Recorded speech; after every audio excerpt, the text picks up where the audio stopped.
Capítulo 6. Decisões e decisões. Devemos terminar a faculdade? Devemos nos mudar? Ter filhos imediatamente? Comprar um carro financiado ou poupar até poder comprar à vista? As decisões a serem tomadas no casamento não têm fim. E é importante que ambos concordem a respeito delas.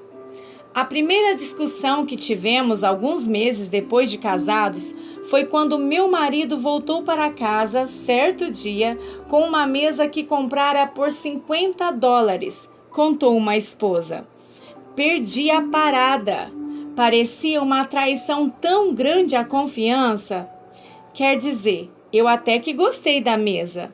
Só que eu estava trabalhando e ele na faculdade. Tínhamos de tomar cuidado com nossa renda. Foi então que concordamos em consultar um ao outro sobre qualquer aquisição acima de $50. E cumprimos o compromisso. Como destacamos antes, muitos casais que não parecem ter dificuldade de se comunicar antes do casamento descobrem que houve uma interrupção na comunicação depois dele. A razão básica desta mudança é que, antes do casamento, não havia decisões a serem tomadas. Eles conversavam livremente sobre qualquer questão e depois se separavam, cada um para cumprir os seus próprios afazeres. Depois de casados, no entanto, estavam buscando unidade e algumas decisões precisavam ser tomadas, afetando ambos os parceiros. Por não poderem concordar na decisão, a comunicação se deteriora e um muro de separação começa a crescer entre eles. Sociólogos e conselheiros familiares admitem que um dos maiores problemas do casamento é o processo de tomada de decisões. Imagens de democracia povoam a mente de muitos casais jovens, mas quando há apenas 2 eleitores, a democracia costuma resultar em impasse. Poucos hoje se apegam ao antigo sistema autocrático, no qual o marido domina com um bastão de ferro e a mulher é mais uma criança do que uma parceira. Ou a um sistema matriarcal, em que a mãe dá todas as ordens da lateral do campo e o marido é, no máximo, um jogador no time que usa a braçadeira de capitão. O que fazer? Como tomar decisões? A maioria dos recém-casados supõe que as decisões serão resolvidas por si. Não espera grandes problemas nesta área. Tal ilusão logo será desfeita. Lembro-me da esposa que afirmou: "Nunca pensei que discutiríamos. Antes do casamento, parecíamos tão compatíveis." A Bíblia oferece alguma ajuda? Se quiséssemos seguir o melhor padrão de decisão possível, qual seria? Quero dizer que o melhor exemplo que temos para tomar decisões entre iguais é o próprio Deus. Nós 3. Como vimos, Deus se revelou como uma trindade. Esse Deus trino tomou inúmeras decisões, algumas das quais estão registradas na Bíblia Sagrada. Desde o original, façamos o homem à nossa imagem. Gênesis, capítulo 1, versículo 26. Ao convite final da Trindade em Apocalipse 22, Deus tomou decisões. Como isso aconteceu? Nossa informação é limitada, mas em Mateus capítulo 26, versículos 36 ao 46, temos oportunidade de presenciar uma sessão de comunicação entre o Filho e o Pai. Jesus estava prestes a ir para a cruz e sentia naturalmente pressão física e emocional. Nesses versículos, o vemos expressando sinceramente seus sentimentos e pensamentos ao Pai. Meu Pai, se for possível, afasta de mim este cálice. Versículo 39. Este não é um registro completo da oração, mas apenas o seu tema. Nada ficou escondido, nada era apenas fachada, mas absoluta franqueza com o Pai. Por 3 vezes a oração foi repetida e a cada vez Jesus concluiu: contudo, não seja como eu quero, mas sim como tu queres. Nos versículos 39 e também versículos 42 e 44. Aquilo era fatalismo? De modo algum. Jesus reconheceu simplesmente o Pai como líder. A decisão da cruz fora sem dúvida tomada na eternidade passada, pois Jesus é o Cordeiro que foi morto desde a criação do mundo. Apocalipse capítulo 3, versículo 8. No entanto, agora enfrentava a cruz nas dimensões do tempo e do espaço. Ele expressou ao Pai seus sentimentos humanos. Outro versículo explica este relacionamento ainda mais claramente. Em 1 Coríntios, capítulo 11, versículo 3, Paulo diz: quero, porém, que entendam que o cabeça de todo homem é Cristo, e o cabeça da mulher é o homem, e o cabeça de Cristo é Deus. Esta última frase, o cabeça de Cristo é Deus, é ignorada por muitos. Paulo está, evidentemente, se referindo a Deus Pai. Você talvez diga: pensei que o Pai e o Filho eram iguais. E são. Contudo, há ordem no âmbito da perfeita unidade da divindade. E o Pai é revelado como o líder. Se pudermos entender algo da natureza deste modelo divino, isto é, como o Pai se relaciona com o Filho e como o Filho se relaciona com o Pai, poderemos discernir melhor o que significa para o homem ser o cabeça da mulher.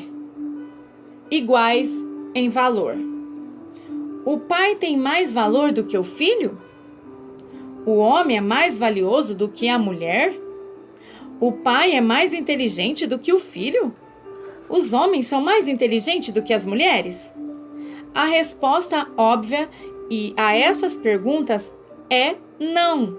Claro que não. O Pai e o Filho são iguais em todos os aspectos.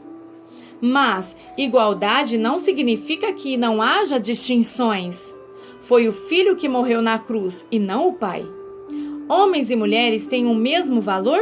Sim. Pode dizer isso em voz alta e claramente. Ninguém deve questionar a posição bíblica neste ponto. Homens e mulheres foram feitos à imagem de Deus e têm o mesmo valor. Igualdade significa que são idênticos? Não. Há diferenças, mas elas não significam deficiências. Quando Deus indica que o homem deve ser o cabeça da mulher, ele está simplesmente estabelecendo ordem em um relacionamento entre iguais, um relacionamento ilustrado pelo próprio Deus. É concebível que o pai viesse um dia a forçar o filho a fazer algo contra a sua vontade? Seria possível a um marido que segue esse padrão forçar a mulher a fazer qualquer coisa contra a sua vontade? Liderança não significa ditadura. O filho faria a sua vontade sem consultar o pai? Pergunta. Nem pensar.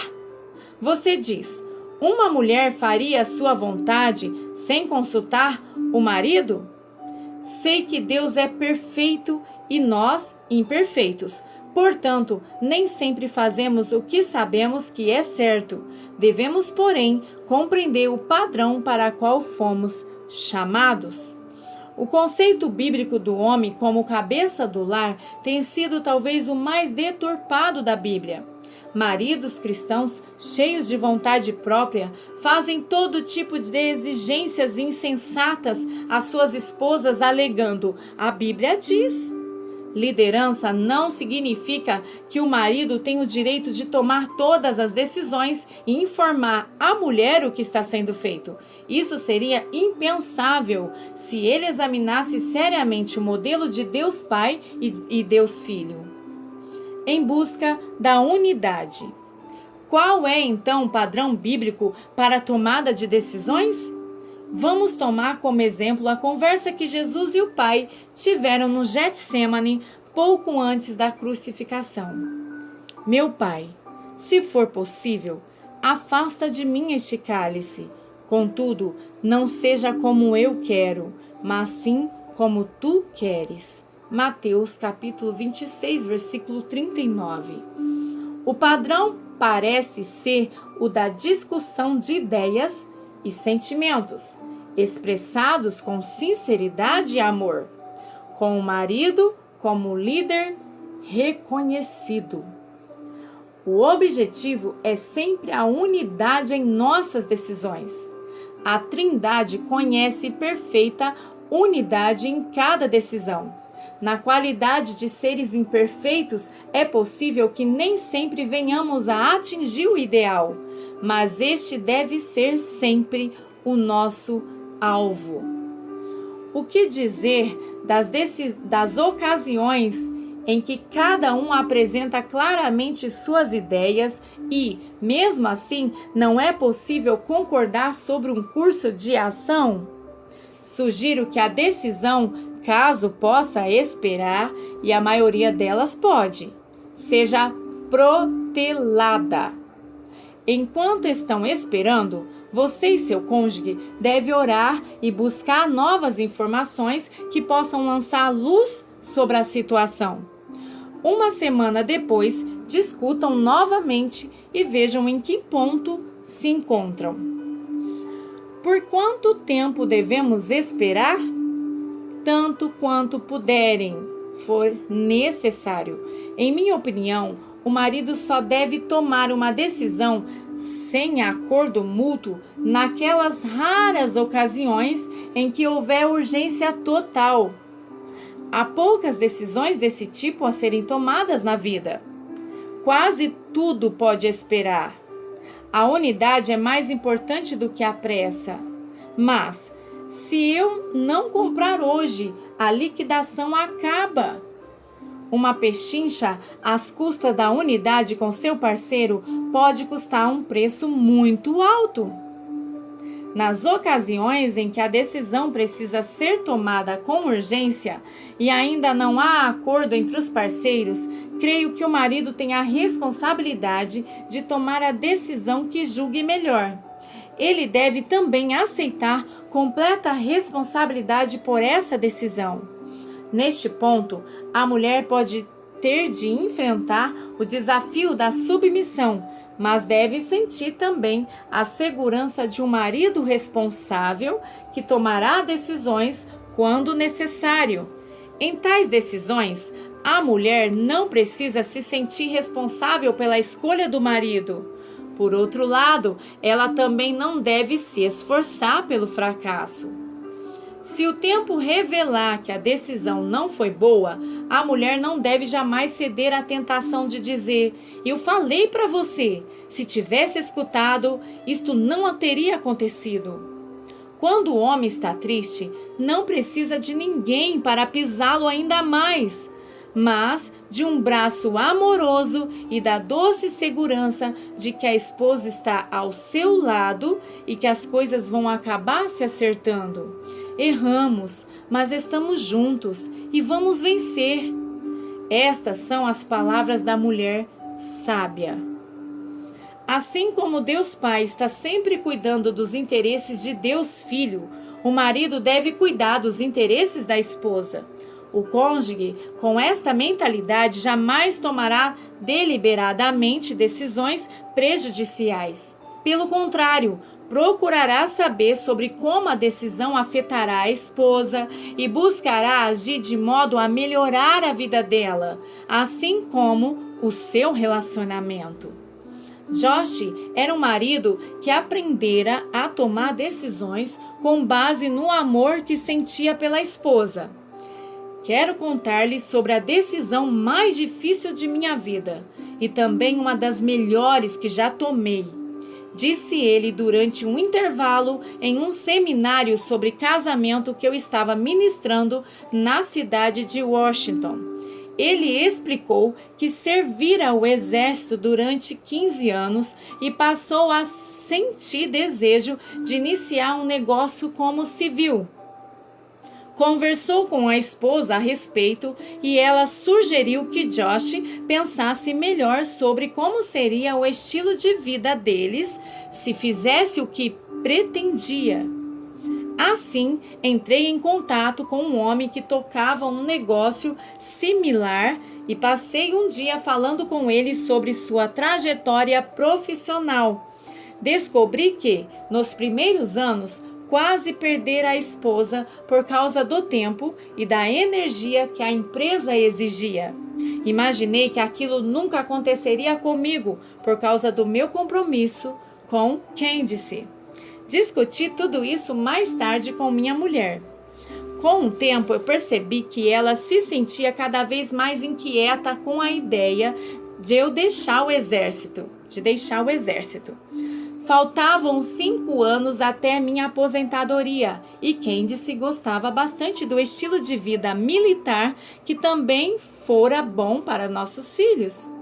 Quanto mais conversávamos, mais comecei a compreender que sair do exército àquela altura não seria provavelmente um sinal de bom senso. Ainda assim, estava tão ansioso para começar a minha empresa que orei, mas parecia que Deus não me dava qualquer orientação. Certo dia, porém, ouvi um pregador fazer este comentário: Deus nos deu orientação quando nos deu as esposas. Foi como a voz de Deus para mim. Compreendi que Candice me transmitia sabedoria genuína e que minhas ambições egoístas é que me empurravam em outra direção. Decidi então permanecer no exército. Estou certo de que foi uma das melhores decisões que já tomei. Agora já estou no exército há 27 anos e meus planos são de chegar aos 30. Deus nos deu um ministério maravilhoso com casais dentro do exército. Sabemos que hoje em dia os casamentos estão sob grande pressão e nosso desejo é o de ajudar casais a manter uniões sólidas. Sei que não teríamos esse ministério se eu começasse um negócio. Agradeço a Deus todos os dias por me orientar por meio de Candice. Josh descobriu o princípio bíblico de que 2 são melhores do que 1 e que Deus muitas vezes usa nosso cônjuge para nos transmitir sabedoria. Sei que muitos rejeitarão a ideia de que o marido deve ser o líder na tomada de decisões. No entanto, quando a pessoa compreende o padrão bíblico dessa liderança, ele se torna mais factível. A liderança masculina no lar não tem nada a ver com superioridade. Ela está relacionada à necessidade de ordem entre iguais. Mais cedo ou mais tarde, se um dos parceiros não é reconhecido como líder, o casal chegará a um impasse e se tornará incapaz de solucionar crises. Devemos lutar pela unidade em todas as decisões e com atitudes adequadas. Ela será atingida 95% das vezes. Mas alguém precisa assumir a responsabilidade de tomar decisões quando a unidade não é alcançada. Muitos casais precisam ser lembrados de que fazem parte do mesmo time. Com frequência, os cônjuges competem um com o outro, cada um defendendo as suas ideias. Nada poderia ser mais tolo. Compartilhem suas ideias de qualquer maneira, mas usem essas ideias para chegar à melhor decisão. Não são minhas contra as suas, mas nossas ideias e nossas decisões. Sentimos, pensamos, decidimos. Esta é a linguagem da unidade. Apesar de correr o risco de parecer redundante, permita-me destacar cuidadosamente o que a Escritura não quer dizer quando afirma que o marido é o cabeça da mulher, escrito em Efésios capítulo 5, 23. A declaração não significa que o marido é mais inteligente do que a esposa. É claro que determinado marido pode ter um QI mais alto que o da esposa, ou uma esposa um QI mais alto do que o marido. Mas liderança não tem nada a ver com inteligência. Deus Pai e Deus Filho são igualmente infinitos em sabedoria. Todavia, o Pai é o cabeça do Filho. Em termos gerais, homens e mulheres são criaturas igualmente inteligentes, embora possamos duvidar disso às vezes. A imagem de Deus. O marido é o cabeça da mulher. Não significa que o homem seja mais valioso que a mulher. Homem e mulher foram feitos à imagem de Deus e têm valor infinito. É verdade que o Antigo Testamento registra o sistema judeu, que exalta o filho varão como mais valioso do que a filha, mas não devemos aceitar o sistema cultural judaico como sendo o sistema de Deus. Os anjos do céu não se rejubilam mais quando um homem se converte do que quando uma mulher aceita Jesus. Em Cristo não há homem nem mulher, todos são um. Gálatas capítulo 3, versículo 28. O marido é o cabeça da mulher. Não significa que ele deva ser um ditador, tomando decisões independentes e dizendo à mulher o que fazer. Não vemos certamente esse padrão entre Deus Pai e Deus Filho.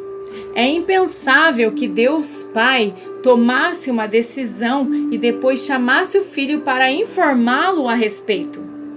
O Senhor nosso Deus é o único Senhor. Deuteronômio capítulo 6, versículo 4. Há plena e completa comunicação e absoluta unidade em cada decisão. Muitos ditadores cristãos ficaram com úlceras por carregar um peso excessivo de responsabilidades. Deus não pretendeu que os maridos tomassem todas as decisões sozinhos. Lembre-se, a mulher foi dada como auxiliadora. Como ela pode ajudar se o marido nem sequer a consulta? A grande necessidade dos nossos dias é de líderes cristãos e não de ditadores. Muitas mulheres estremecem quando ouvem o pastor dizer: vamos ler Efésios capítulo 5, versículo 22. Já sabem o que está por vir e não gostam do que escutam. Mulheres, sujeitem-se cada uma a seu marido como ao Senhor. Você não conhece meu marido, pensam elas. E você não entende o que é submissão, diz Deus. Nesta parte do livro, eu quero acabar com alguns temores ao discutir o que a submissão não significa. Submissão não significa que a mulher deva ser sempre quem dá. O versículo que precede imediatamente Efésios capítulo 5, versículo 22 diz: sujeitem-se uns aos outros por temor a Cristo. A submissão é um exercício mútuo. Nem os maridos, nem as mulheres podem fazer sua própria vontade e ter um casamento bem-sucedido ao mesmo tempo. Por isso, Deus instruiu os maridos a amar suas mulheres, como Cristo amou à igreja, no capítulo 5 e versículo 25 de Efésios. A palavra traduzida por amou neste versículo indica um amor altruísta que busca o bem da pessoa amada. Por exemplo, um marido pode muito bem submeter-se a uma festa a qual não gostaria de comparecer a fim de fortalecer o casamento. Da mesma forma, a mulher pode submeter-se a ir a um jogo de futebol, mesmo que não entenda muito do esporte, para compartilhar um dos prazeres do marido. A submissão é o oposto de exigir fazer o que se quer, e é algo que se exige de ambos, marido e mulher. Submissão não significa que a mulher não pode expressar suas ideias. Porque Deus daria à mulher a capacidade de ter ideias, caso não devesse expressá-las? Você foi chamada para ser uma auxiliadora. Como pode ajudar quando se recusa a compartilhar a sua sabedoria? Mas meu marido não se abre para as minhas ideias. Isso é um problema dele, não seu. O silêncio nunca é o caminho para a unidade. Talvez você precise desenvolver tato e exercer sabedoria quanto à hora e à maneira de se expressar, de falar, mas deve utilizar a mente que Deus lhe deu. Você tem uma responsabilidade. Não pode ficar impassível e observar seu marido fracassar. Deve buscar ser uma auxiliadora construtiva. Finalmente, submissão não significa que a mulher não toma decisões. Falamos principalmente sobre decisões importantes no lar e dissemos que o padrão básico é a expressão mútua de ideias, tendo como alvo a unidade sobre a liderança do marido. No lar comum, no entanto, haverá áreas inteiras em que o casal vai concordar que a mulher tome as decisões, em busca de unidade em meio às diferenças. David e Brenda, de Spokane, em Washington, deram-me um bom exemplo deste padrão de tomada de decisões. Brenda se formara em jornalismo. Era uma leitora ávida e mantinha um diário desde os dias da faculdade. Trabalhou para um jornal local até o nascimento do primeiro filho. Então decidiu ser mãe em tempo integral, embora continuasse a escrever artigos para o jornal de vez em quando. David trabalhava em uma agência de publicidade. Era bastante criativo, mas mal organizado. Depois de vários conflitos em seu casamento, que costumava terminar em brigas, David foi certo domingo à igreja e ouviu um sermão sobre os dons espirituais. A ideia era de que Deus deu habilidades especiais a cada cristão, e seu desígnio é que cada pessoa use esses dons para o bem da comunidade como um todo. O pastor falou sobre a aplicação dos dons no contexto da igreja local, mas David usou o conceito em seu casamento. Era como se eu tivesse feito uma grande descoberta. Brenda foi criada para executar bem certas coisas e eu outras coisas. Deus nos uniu para que pudéssemos trabalhar como um time eficiente. Antigamente eu tentava fazer de tudo em vez de utilizar cada um de nossos pontos positivos. Brenda e eu conversamos sobre tudo isso naquela tarde de domingo e tomamos algumas decisões importantes. Concordamos que, em certas áreas de nossas vidas, ela tomaria todas as decisões e só me consultaria se desejasse minha ajuda. Em outras áreas, eu tomaria as decisões. Concordamos também que qualquer um de nós poderia fazer perguntas ao outro, mas que, nessas áreas específicas, confiaríamos na outra pessoa para a decisão final. Foi uma das melhores coisas que fizemos. A tensão entre nós desapareceu quando nos vimos como parceiros, trabalhando juntos para construir um casamento sólido, utilizando nossas qualidades positivas. Muitos casais acham prático este padrão de tomada de decisões. Ele aproveita as nossas diferenças e enfatiza a nossa unidade. É claro que isto poderia ser levado ao extremo. Você talvez já tenha ouvido falar do marido que disse: logo no início de nosso casamento, concordamos que eu tomaria as decisões mais importantes e minha esposa as que estivessem relacionadas às atividades diárias. Estamos casados há 25 anos e até agora não apareceu nenhuma decisão importante. Seria má administração de tempo se ambos os parceiros cuidassem de cada detalhe da vida. O sinal de sabedoria é concordar sobre as áreas de responsabilidade em que a mulher tomará decisões segundo o seu critério. É claro que ela deve sentir liberdade para pedir a opinião do marido, caso deseje. As áreas de responsabilidade variarão de uma família para outra, incluindo coisas como alimentação, roupas, casa, decoração, carros, educação, criação de filhos e assim por diante. Provérbios capítulo 31, versículos 10 ao 31. A descrição de uma mulher piedosa contém uma grande variedade de decisões e de incumbência feminina. Ela certamente não poderia reclamar de que as suas habilidades não fossem aproveitadas. Sugiro que o casal sábio e amadurecido dê à mulher toda a responsabilidade que ela estiver disposta a aceitar. O marido, que se sente seguro em sua autoestima, não considerará como competição os esforços da esposa. A mulher que reconhece o seu valor dado por Deus não terá de provar nada a ninguém.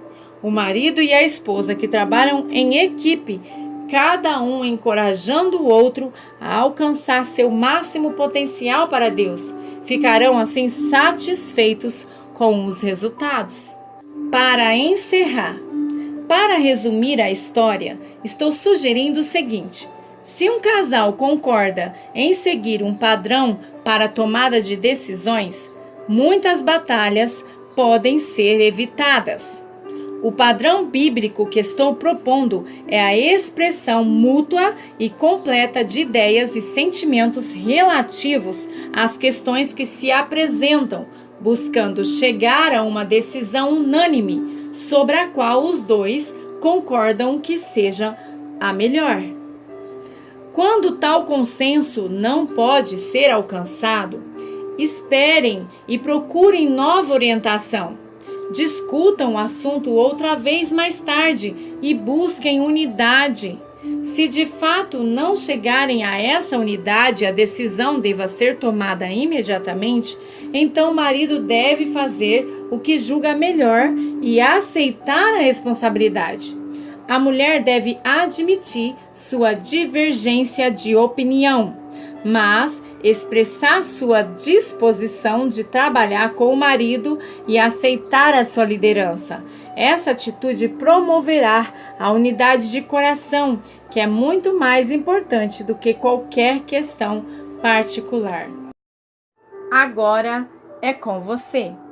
Primeiro, responda em um parágrafo a seguinte pergunta: como as decisões são tomadas em seu lar? Descreva o processo tão claramente quanto possível. Segundo, se você decidiu seguir o padrão de tomada de decisões discutido neste capítulo, que mudanças deveriam ser feitas?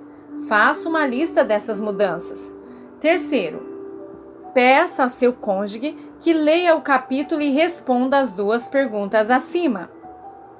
Quarto, depois de os dois terminarem essas tarefas, combinem uma hora para discutir a questão da tomada de decisões, pensando no crescimento do casal.